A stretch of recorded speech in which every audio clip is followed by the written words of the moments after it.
อย่าไปจับมันเด้กัดลูกเด้มันจับมันเด้อมันกัดเด้อเฮ้ย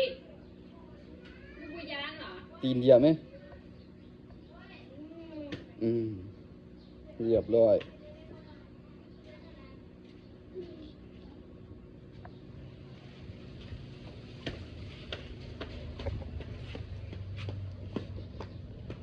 เตื่อยนี่เลย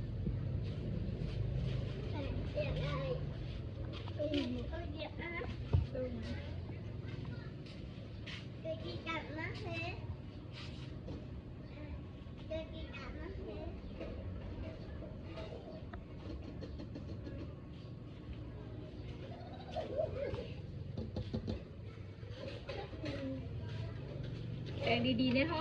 เสื้อนะลูกแต่งดีๆในคอเสื้อป้ากินกระเด็นมันนะแน่นแท้เสื้อน่ะปวดกระสายมันหิวน่ะโอ้ยแม่ค่ะอุ้มน้องอยู่มือเปื้อนแท้ป้าลูกนี่นะ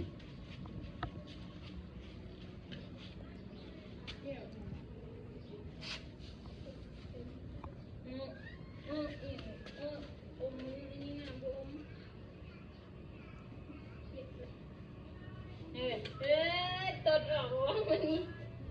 มันตดออกว่าเลยนะโอนที่บอกจะเป็นมือใส่เลยครับขนาด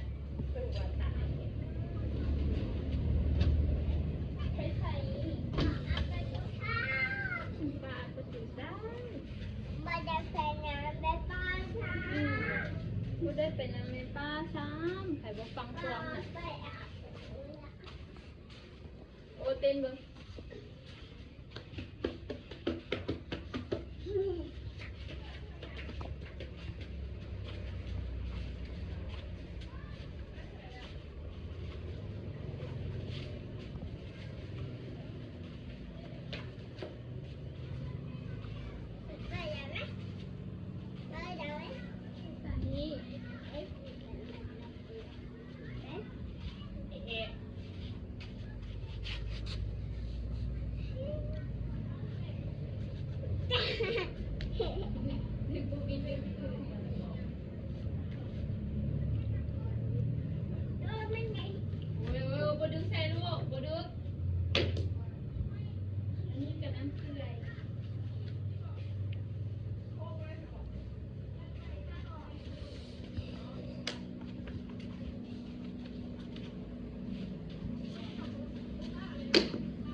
ไปเด้อไปเด้อไปใส่กันโอ้ไปกันเด้อ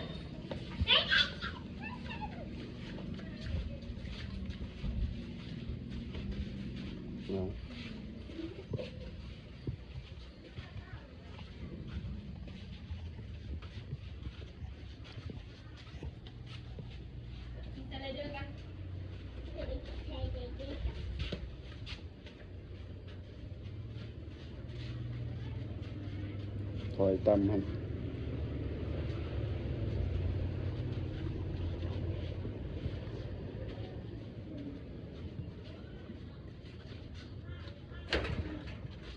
เราบอกว่าจับหัว